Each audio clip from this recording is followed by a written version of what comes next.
अब आपको एक गंभीर खबर के बारे में बताते हैं। इसमें वोटों का लालच हो सकता है और इसमें बाकी चीजों का लालच हो सकता है, राजनीति का लालच हो सकता है।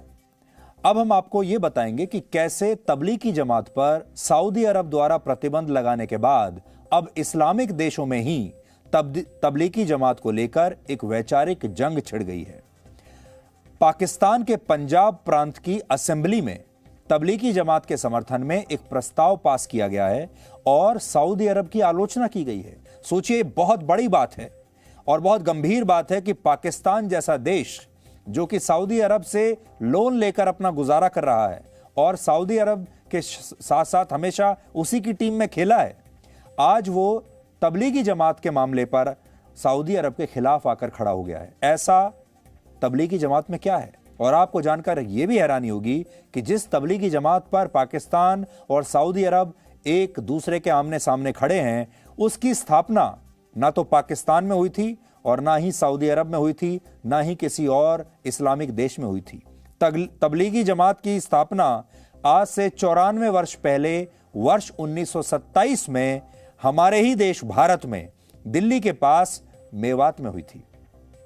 तो स्थापना तो यहां हुई और अब उस पर सऊदी अरब और पाकिस्तान लड़ रहे हैं। सबसे पहले आपको इस प्रस्ताव के बारे में बताते हैं जो पाकिस्तान में पंजाब प्रांत की असेंबली ने पास किया है। यह प्रस्ताव पाकिस्तान के पंजाब प्रांत की विधानसभा में पास हुआ, जो यह कहता है कि तबलीगी जमात का आतंकवाद से कोई लेना देना नहीं है, यह आतंकवादी संगठन नहीं है। सऊदी अरब ने पिछले दिनों जब तबलीगी जमात पर प्रतिबंध लगाया था, तब उसने तबलीगी जमात को आतंकवाद का द्वार बताया था। यानी इस प्रस्ताव के जरिए पाकिस्तान ने सऊदी अरब के खिलाफ एक वैचारिक जंग छेड़ दी है। हालांकि आप सोच रहे होंगे कि पाकिस्तान को तबलीगी जमात का समर्थन करके आखिर मिलेगा क्या और वो सऊदी अरब को भी नाराज कर देगा। इसका जवाब यह है कि पाकिस्तान ऐसा करके खुद को अब दुनिया में इस्लाम धर्म का सबसे बड़ा चैंपियन साबित करना चाहता है। वो ये दिखाना चाहता है कि जब सऊदी अरब अपने देश की महिलाओं को ज्यादा अधिकार दे रहा है और तबलीगी जमात जैसे इस्लामिक संगठनों पर बैन लगा रहा है, तब पाकिस्तान इन संगठनों के साथ खड़ा हुआ है और इस्लाम धर्म की मान्यताओं को सख्ती से लागू करने की मांग कर रहा है। यानी जो इस्लाम के जो एपिसेंटर्स हुआ करते थे, सऊदी अरब जैसे देश, यूएई जैसे देश, वो तो अब लगातार सॉफ्ट इस्लाम की तरफ जा रहे हैं, वो आधुनिक हो रहे हैं। और पाकिस्तान, भारत और बांग्लादेश के जो मुसलमान हैं, ये और ज्यादा कट्टरवादी होते जा रहे हैं। दूसरी बड़ी बात यह है कि इस प्रस्ताव की एक वजह भारत भी है। वर्ष 2019 में जब प्रधानमंत्री मोदी ने जम्मू कश्मीर से अनुच्छेद 370 को समाप्त किया, तब पाकिस्तान की कोशिशों के बावजूद सऊदी अरब और यूएई ने इस मामले पर भारत के खिलाफ जाने से इनकार कर दिया था और उन्होंने पाकिस्तान की बात नहीं मानी और इस मामले पर पाकिस्तान का साथ नहीं दिया। इन देशों ने पाकिस्तान को यह मुद्दा इस्लामिक देशों के संगठन ऑर्गेनाइजेशन ऑफ इस्लामिक कोऑपरेशन में भी उठाने की इजाजत नहीं दी थी। यानी कश्मीर के मसले पर अब धीरे धीरे ये जो इस्लामिक देश हैं, यूएई जैसे, सऊदी अरब जैसे, ये हमारी तरफ आ रहे हैं, भारत की तरफ। एक और पॉइंट यह है कि इस समय पूरी दुनिया में अगर तबलीगी जमात सबसे ज्यादा कहीं पर संगठित है तो वो है पाकिस्तान और भारत। इसलिए पाकिस्तान चाहकर भी तबलीगी जमात के खिलाफ कोई कार्रवाई नहीं कर पाएगा और भारत में भी ऐसा करना बहुत मुश्किल है, क्योंकि यहां इस्लाम को धर्म नहीं बल्कि राजनीति का एक हिस्सा बनाया जा चुका है। इस्लाम के नाम पर चुनाव लड़े जाते हैं और अब इसे वोट बैंक की तरह इस्तेमाल किया जाता है। इसलिए भारत में तबलीगी जमात पर बैन लगाने का फैसला लेना आज भी बहुत मुश्किल है। लेकिन बड़ी बात यह है कि अगर सऊदी अरब जैसा देश तबलीगी जमात पर बैन लगा सकता है तो फिर भारत जैसा देश क्यों नहीं लगा रहा? बड़ी बात यह है। और दूसरी बात यह है कि पाकिस्तान जैसा देश तबलीगी जमात की तारीफ करके, उसके साथ उसका समर्थन करके पूरी दुनिया को क्या दिखाना चाहता है? वो ये बता रहा है कि अब इस्लाम का सबसे बड़ा चैंपियन मैं ही हूं। तबलीगी जमात की स्थापना, आपको हैरानी होगी जानकर, ना तो पाकिस्तान में हुई थी ना सऊदी अरब में हुई थी। इसकी स्थापना भारत की राजधानी दिल्ली से लगभग 100 किलोमीटर दूर हरियाणा के मेवात में हुई थी। ये बात वर्ष 1927 की है। उस समय कुछ मुस्लिम धर्मगुरु इस बात से परेशान थे कि भारत का मुस्लिम समाज हिंदू धर्म की मान्यताओं और त्योहारों से काफी प्रभावित हो रहा है और इसे रोकने के लिए ही इस्लामिक धर्मगुरु मोहम्मद इलियास अल कांधलवी ने वर्ष 1927 में तबलीगी जमात की नींव रखी और इसका मकसद था मुसलमानों को इस्लाम के रास्ते पर चलने की प्रेरणा देना। इसके संस्थापकों को लगता था कि भारत का मुसलमान अब भटक गया है और उसे फिर से इस्लाम के रास्ते पर लाना होगा। यहां सही रास्ते से मतलब यह था कि जो लोग इस्लाम को मानते हुए भी हिंदू तौर तरीकों और त्योहारों को छोड़ नहीं पा रहे थे, उनसे हिंदुओं से बात करके चलते थे, हिंदुओं के साथ मिलजुल कर रहते थे, उन्हें यह समझाना था कि वो ऐसा करके गलत कर रहे हैं और ये इस्लाम के खिलाफ है और उनके ऐसा करते रहने से एक दिन इस्लाम समाप्त हो जाएगा। तो इस संगठन की जो असली मंशा थी वो ये थी। शुरुआती वर्षों में तबलीगी जमात ने भारत में इस्लाम के प्रचार प्रसार पर बहुत काम किया और इस दौरान पुरुषों को लंबी दाढ़ी रखने की सलाह दी गई, महिलाओं को बुर्के में रहने के लिए कहा गया और उस समय के तबलीगी जमात से जुड़े मुस्लिम धर्मगुरुओं ने आधुनिकीकरण और धर्मनिरपेक्षता का खुलकर विरोध किया। वो नहीं चाहते थे कि जो मुस्लिम लोग हैं, मुस्लिम समाज के जो लोग हैं, वो आधुनिक बने, मॉडर्न बने, वो सॉफ्ट इस्लाम को अपनाएं, दुनिया भर में नए नए बदलाव आ रहे हैं वो उनको अपनाएं, वो ये नहीं चाहते थे। और ना ही वो ये चाहते थे कि इस्लाम धर्म से जुड़े हुए जो लोग हैं ये धर्मनिरपेक्ष बने। यानी धर्मनिरपेक्ष का मतलब है कि वो अपना धर्म तो माने लेकिन दूसरे धर्म के लोगों की भी उतनी ही इज्जत करें।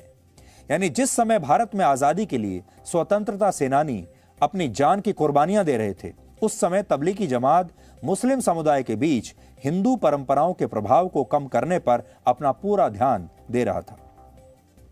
आजादी के बाद 1950 के दशक में तबलीगी जमात का बहुत विस्तार हुआ और सऊदी अरब ने इस संस्था की आर्थिक रूप से बहुत मदद की।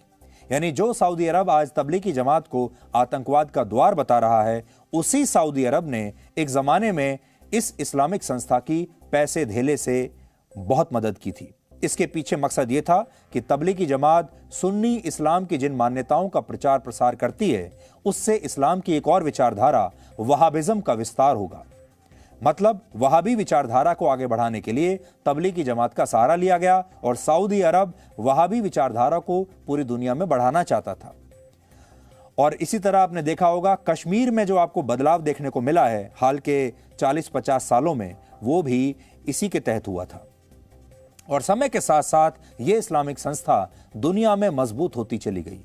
प्यू रिसर्च के मुताबिक आज तबलीगी जमात को मानने वालों की संख्या 1 करोड़ 20 लाख से 8 करोड़ के बीच कुछ भी हो सकती है और यह संस्था 150 से ज्यादा देशों में काम कर रही है। इनमें अकेले यूरोप में इसके 1.5 लाख सक्रिय सदस्य हैं और यूरोप अब इन लोगों से परेशान है। तबलीगी जमात का मकसद इस्लाम का प्रचार प्रसार करना है और लोगों को इस्लाम के रास्ते पर चलने की प्रेरणा देना है। लेकिन सिर्फ यही सच नहीं है। इस संस्था की गतिविधियों की वजह से सऊदी अरब की तरह कई देशों में इस पर प्रतिबंध लग चुके हैं। 2013 में उज्बेकिस्तान, ताजिकिस्तान और कजाकिस्तान जैसे देशों ने भी इस पर बैन लगा दिया था। इन देशों में इस संस्था पर कट्टर इस्लाम को बढ़ावा देने का आरोप था। कुछ वर्ष पहले विकीलीक्स ने भी तबलीगी जमात को लेकर एक बहुत बड़ा खुलासा किया था, जिसमें आरोप था कि दिल्ली स्थित निजामुद्दीन के इसके मुख्यालय का इस्तेमाल संदिग्ध गतिविधियों के लिए किया जाता है। कुछ देशों का तो यह भी आरोप है कि तबलीगी जमात द्वारा कई देशों में आतंकवादियों की भर्ती भी की जाती है। वर्ष 2007 में ब्रिटेन के ग्लासगो एयरपोर्ट पर एक आतंकवादी हमला हुआ था। इस हमले का आरोप कफील अहमद नाम के एक युवक पर लगा था और आरोप यह लगे कि कफील तबलीगी जमात से ही जुड़ा हुआ था। फिर वर्ष 2005 में लंदन में हुए बम धमाकों के आतंकवादी शहजाद तनवीर और मोहम्मद सिद्दीकी खान भी तबलीगी जमात के ही सदस्य थे। लेकिन अब खुद सऊदी अरब इस संस्था को खतरनाक मान रहा है। हालांकि आपके मन में यह भी सवाल होगा कि तबलीगी जमात पर सऊदी अरब ने किस डर से आखिर प्रतिबंध लगाया, अब उसके विचार बदल कैसे गए, क्योंकि पहले तो वो इसकी मदद करता था। सऊदी अरब ने पिछले कुछ वर्षों में ऐसे फैसले लिए हैं जो ये बताते हैं कि वो खुद को इस्लामिक कट्टरपंथ से अब अलग रखना चाहता है। वो पूरी दुनिया में अपनी छवि को सुधारना चाहता है। जैसे उसने महिलाओं को गाड़ी चलाने की इजाजत दी। अब वहां महिलाएं अकेले रह सकती हैं, गाड़ी भी चला सकती हैं और बिना किसी पुरुष के बाहर भी जा सकती हैं। माना जाता है कि इन फैसलों से तबलीगी जमात में असंतोष था और वो सऊदी अरब के क्राउन प्रिंस मोहम्मद बिन सलमान के खिलाफ लोगों को भड़का रही थी, जिसकी वजह से तबलीगी जमात को वहां पर बैन कर दिया गया। आपने देखा होगा सऊदी अरब किस तरह से धीरे धीरे उदारवादी होता जा रहा है। अब आप देखिए वहां पर फिल्म फेस्टिवल का आयोजन होता है, वहां पर सिनेमा घर खोले जा रहे हैं, हर बड़े शहर में वहां पर आपको थिएटर्स मिलेंगे जहां पर दुनिया भर से अब लोग, बड़े बड़े आर्टिस्ट आकर वहां पर परफॉर्म कर रहे हैं। तो एक तरीके से सऊदी अरब जो है वो अपने आप को खोल रहा है, वो सॉफ्ट इस्लाम की तरफ जा रहा है और वो अपने समाज को मॉडर्नाइज कर रहा है, आधुनिक बना रहा है। बड़ी बात यहां समझने की वो ये है कि जो देश कट्टर इस्लाम के संस्थापक देश थे, एपिसेंटर थे, सऊदी अरब जैसे जो देश हैं, वो तो अपने आप को अब बदल रहे हैं।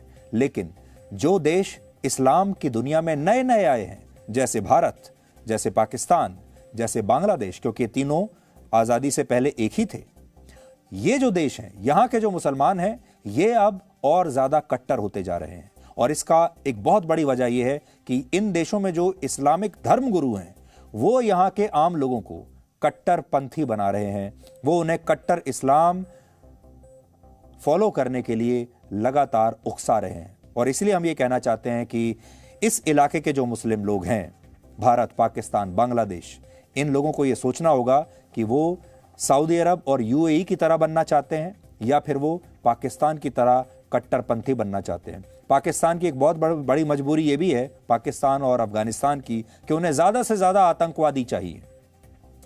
और इस तरह की जो संगठन हैं वो आतंकवादियों को भर्ती करने के लिए सबसे बड़ी नर्सरी है। यहाँ पर पहले युवाओं का ब्रेन वॉश किया जाता है और फिर इन्हें आगे चलकर ऐसी संस्थाओं को, आतंकवादी संगठनों को सौंप दिया जाता है जो इन्हें आगे चलकर आतंकवादी बना सके। आज से 1200 वर्ष पहले तक भारतीय उपमहाद्वीप में इस्लाम धर्म था ही नहीं। ध्यान से सुनिएगा आप, इस्लाम का प्रवेश 8वीं शताब्दी में हमारे यहां हुआ है, जब एक अरब सिपहसालार मोहम्मद बिन कासिम ने सिंध पर हमला किया था। तब इस्लाम का जो कह लीजिए कि पहला कदम इस उपमहाद्वीप में पड़ा था। लेकिन सोचिए, जिस भारतीय उपमहाद्वीप में आज से 1200 वर्ष पहले तक इस्लाम धर्म का नामो निशान नहीं था, वहां अब कट्टरपंथी इस्लामिक मान्यताएं मजबूत हो रही हैं। और जो देश खुद को शुरुआत से इस्लामिक राष्ट्र कहते हैं, वहां पर ट्रेंड बदल रहा है। इसे आप कुछ उदाहरणों से समझिए। यह मुसलमानों के सबसे बड़े धार्मिक स्थल मक्का के काबा की पिछले साल की तस्वीर है, जो अभी हम आपको दिखा रहे हैं। पिछले साल फरवरी में कोविड की वजह से काबा को आम लोगों के लिए बंद कर दिया गया था। तब इस तरह बिल्कुल खाली था। तीर्थ यात्रियों के लिए मक्का और मदीना की धार्मिक यात्राओं को रोक दिया गया था कोविड की वजह से। लेकिन भारत, पाकिस्तान और बांग्लादेश में जब कोविड की वजह से मस्जिदों को बंद करने की बात आई, तो यहां के धर्मगुरुओं ने बहुत विवाद किया और इसका विरोध किया। पाकिस्तान में तो कोरोना के मामले बढ़ने के बाद भी मस्जिदों को बंद नहीं किया गया और भारत में भी मस्जिदों को बंद करने पर बहुत विवाद हुए। यहां के धर्मगुरुओं ने पहले इस आदेश का बहुत विरोध किया।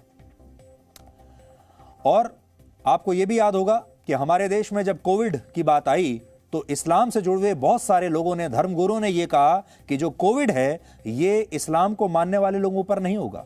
तो ऐसे लोगों ने कोविड प्रोटोकॉल्स को मानने से इनकार किया, पहली बात। उसके बाद वैक्सीन लगवाने से भी इनकार किया और कहा कि वैक्सीन लगवाना भी इस्लाम के खिलाफ है।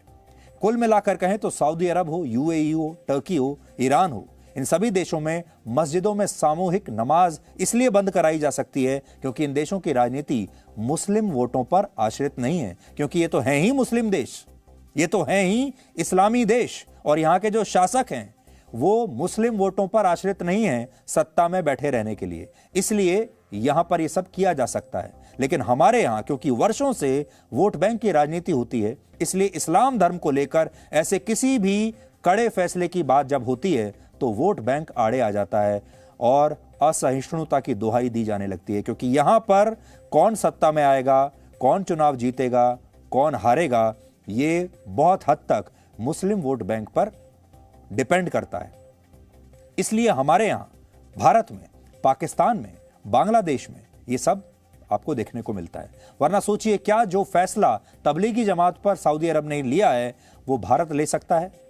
भारत के लिए एक बहुत बड़ी चुनौती है कि अगर सऊदी अरब ने ये कर दिखाया तो भारत को कौन रोक रहा है? भारत को भी ये करना चाहिए। लेकिन आप करके देखिए, आप जैसे ही ऐसा फैसला लेंगे तुरंत आपके ऊपर सांप्रदायिक होने का आरोप लगेगा, तुरंत आपके ऊपर यह आरोप लगेगा कि आप माइनॉरिटीज का दमन कर रहे हैं, मुस्लिमों का मुसलमानों का दमन कर रहे हैं। और यह कह दिया जाएगा कि भारत का जो मुसलमान है, 20 करोड़ से ज्यादा मुसलमान, वो अपने आप को तबलीगी जमात से जोड़कर देखता है। बल्कि बड़ी बात यह है कि भारत का जो मुसलमान है, उनमें से कितने लोग ऐसे होंगे जो तबलीगी जमात को अपना लीडर मानते होंगे, अपना संगठन मानते होंगे।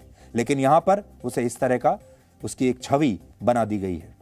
Presenting V News app, available on Google Play and App Store. Download it now.